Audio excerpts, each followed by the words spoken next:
আমাদের 52 ভাষা আন্দোলনে ভাষা শহীদদের সংখ্যাও এত নয়। বাধা তো 71-এও এসেছিল, সেখানে আমরা জয়ী হয়েছি, ইনশাল্লাহ জয়ী হব। যদি বলি 69-এর গণ অভ্যুত্থান, যদি বলি 75-এর আমাদের 15ই আগস্ট, এত মানুষ মারা যায়নি। আপনাদেরকে ধন্যবাদ যে আপনারা নিজেরাও একসঙ্গে আছেন, এই তরুণ প্রজন্মের সাথে আছেন, তাদের কষ্টগুলো তুলে ধরছেন।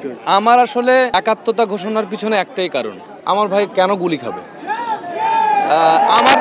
আমি যতটুকু বয়সী, আমার এই 40 বছরের বয়সে আমার কাছে আমি কখনো এরকম গুলি দেখিনি। এরকম গুলি যেন আমার ভাইয়ের বুকে না চলে, এজন্যই আমি আজকে আপনাদের সামনে। স্যান্ডেলিনা সো, রূপচর্চায় আভিজাত্য। এটা তো মানুষ বলবে, এটা আপনারা বলবেন। আমরা কোনো দলের সঙ্গেই আছি না, ছিলাম না কখনো।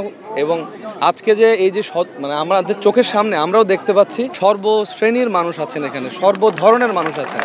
আমাদের শিল্পীদের সঙ্গে কিন্তু এভাবে মিলন মেলা হবে এটা আমরা কখনো কল্পনা করি না। তো প্রশ্নটা আপনাদের কাছেই ছুড়ে দিলাম। বাধা তো 71-এও এসেছিল, সেখানে আমরা জয়ী হয়েছি, ইনশাল্লাহ জয়ী হব। আরো বেশি নৃশংস এদেশের গণমাধ্যম আপনারা আছেন, আপনারা নিজেরাও জানেন। যদি বলি 69-এর গণ অভ্যুত্থান, যদি বলি 75-এর আমাদের 15ই আগস্ট, এত মানুষ মারা যায়নি। আমাদের 52 ভাষা আন্দোলনে ভাষা শহীদদের সংখ্যাও এত নয়। তো এটা আমরাই প্রশ্নবিদ্ধ, আমরা এখনো কাঁপছি। এখানে সরকার দলীয় অনেকেই মন্ত্রী যারা আছেন, বিশেষ করে তারা হয়তো প্রধানমন্ত্রীকে পৌঁছে দিতে পারেননি সঠিক খবর, যে কারণেই ভুলগুলো হয়েছে, এবং ভুলের মাসুল তো তাদের দিতেই হবে। তাহলে জাতীয় কবির নাম চেঞ্জ করে দেন, কারণ কারারই লৌহ কপাট তো উনি লিখেছিলেন, তাহলে উনি বিদ্রোহী কবি, ওনাকে এদেশে ব্যান করে দেন।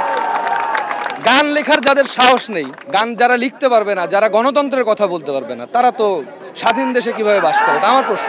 নিশ্চয়ই জনসাধারণ সকলের মুক্তি চায়, আমাদের ছাত্রদের মুক্তি করতে হবে এবং নিঃশর্তে মুক্তি দিতে হবে, এবং সবকিছুর ঊর্ধ্বে তাদের দাবির সঙ্গে এই জন্যই আমরা আজকে একমত।